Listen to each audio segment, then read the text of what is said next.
Justice Hema committee വീണ്ടും മലയാള സിനിമയിൽ ചർച്ചയായിരിക്കുന്നു.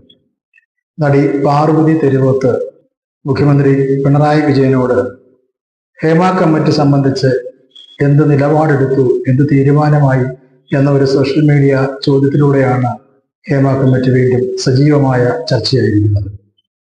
കഴിഞ്ഞ 5 വർഷത്തിലേറെയായി ഹേമ കമ്മിറ്റി സംബന്ധിച്ച് എന്ത് തീരുമാനങ്ങളാണ് പുറത്തു വന്നിട്ടുള്ളത് എന്ന നടി പാർവതിയുടെ ചോദ്യത്തിനെതിരെ ശക്തമായ വിയോജിപ്പുമായിട്ടാണ് നടി മാല പാർവതിയും മാധ്യമ പ്രവർത്തകയും സംവിധായകനുമായ വിധു വിൻസെന്റും രംഗത്തെത്തിയിരിക്കുന്നത്.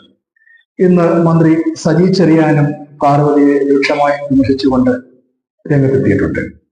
എന്തുതന്നെ ആയാലും പാർവതി തെരുവോത്ത് ഒരു സോഷ്യൽ മീഡിയയിലൂടെയാണ് ഇങ്ങനൊരു ചോദ്യം ഉന്നയിച്ചതെങ്കിലും നിർജീവമായി കിടന്ന ജസ്റ്റിസ് ഹേമ കമ്മിറ്റിയെ സജീവമായ ഒരു ചർച്ചയാക്കി മാറ്റുന്നതിനും സിനിമാ മന്ത്രിയായിട്ടുള്ള സജി ചെറിയാൻ ഈ വിഷയത്തിൽ ഇടപെടുവാനും സംസാരിക്കാനും ഒക്കെ തന്നെ അവസരമുണ്ടാക്കിയത് പോസിറ്റീവായ ഒരു കാര്യമായിട്ട് തന്നെ കാണേണ്ടതുണ്ട്.